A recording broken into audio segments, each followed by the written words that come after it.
आमदनी का मतलब ये जैसे हम पैसा कमा रहे हैं, लेकिन हमारा एक एक्स्ट्रा इनकम के लिए हम जो कि अतिरिक्त आमदनी यहाँ से हम ले सकें, क्योंकि ऑलरेडी हम ये काम पहले से कर रहे थे। जैसे ये सब प्रोडक्ट यूज करना हमारा पहले से भी काम था, लेकिन अगर हम यहाँ से जुड़ करके इस बिजनेस को शुरू करते हैं तो हमारे पास एक अतिरिक्त आमदनी का जरिया बनेगा। फिर दूसरा चीज़ जो है कि समय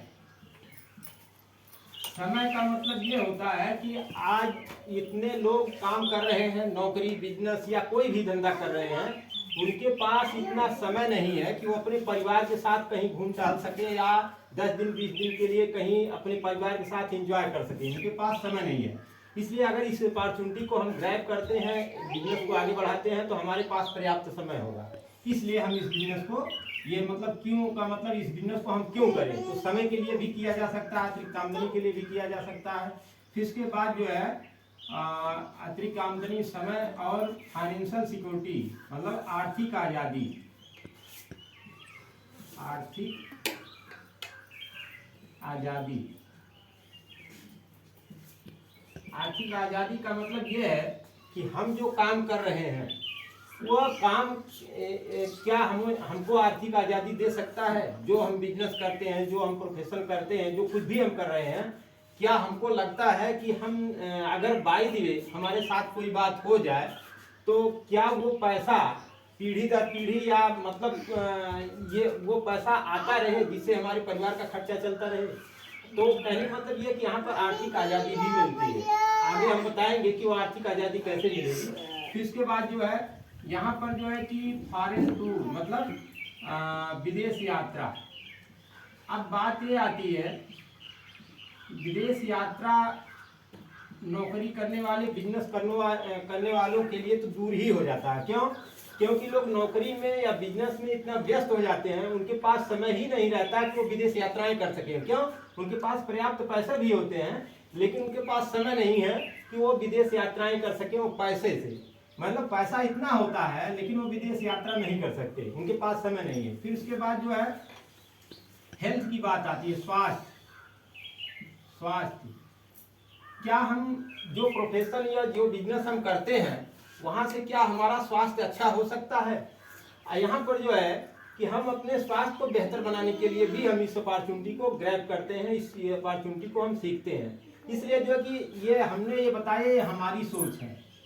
अब कहने का मतलब ये है कि यहाँ पर ये हमारी सोच के अनुसार हम इस बिजनेस को कर रहे हैं, और यहाँ पर ये सब चीज़ें मिलेंगी कैसे। अब जैसे मान लीजिए हम लोग क्या करते हैं, एक अपनी आमदनी, अपना इनकम हम करते हैं। ये इनकम हम जैसे मान लीजिए इनकम, अब इनकम हमारी छोटी होती है और इन्हीं सब चीज़ों की हमें ज़रूरत पड़ती है। हर आवश्यकता की पूर्ति हम करना चाहते हैं अपने इनकम के आधार पर, लेकिन हमारी इनकम जब छोटी होती है तो ये सब चीज़ें जो है वो पूरी नहीं हो पाती हैं। तो कहने का मतलब यह है कि अगर इनकम बढ़ाने का रास्ता मिल जाए, अगर इनकम बढ़ाने का रास्ता मिल जाए तो हम ये सारी चीज़ें की पूर्ति हम कर सकते हैं। अब ये जो है रास्ता कहाँ से मिलेगा? हमारे इनकम के आधार पर ही मिलेगा। अब ये रास्ते जो है कि ये इनकम के दो रास्ते होते हैं, एक खर्च और एक बचत। एक खर्च है और एक बचत। अब यहाँ पर जो है कि हम अपनी इनकम का भाग जो है खर्च भी करते हैं और बचत भी करते हैं। ज़्यादा से ज़्यादा जो है कि हम 90% भाग जो है हम खर्च कर देते हैं।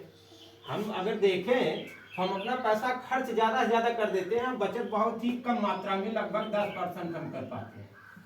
अब ये बैंक खाते में रख सकते हैं, आप अपना हम इंश्योरेंस कराए, इंश्योरेंस में रख सकते हैं, बस यही हो सकता है। लेकिन ज़्यादा से ज़्यादा हमारा पैसा खर्च होता है। वो खर्च जो है किसी ना किसी का टर्नओवर बनता है, किसी ना किसी का सपना जो है हम लोग फुलफिल करते हैं जाने अनजाने में। अब कहने का मतलब ये है कि यहाँ ये 90% का जो खर्च है वो कहाँ खर्च होता है? मार्केट में। जैसे हम होम केयर की सामान खरीदते हैं, उसमें खर्च होता है। फिर इसके बाद पर्सनल केयर की सामान हम खरीदते हैं, उसमें खर्च होता है। फिर इसके बाद जो है कि स्किन केयर और ब्यूटी केयर, ये ऐसी सामान हम खरीदते हैं, उसमें खर्च होता है। फिर इसके बाद हेल्थ केयर और एग्रो केयर, इस तरीके से जो है ये तमाम जो है कि इन सब सेक्टरों के ऊपर हमारा पैसा खर्च होता है। अब हम ये देखते हैं कि ये जो सामान हम खरीदते हैं, ये सामान मार्केट में मिलते हैं तो किसी न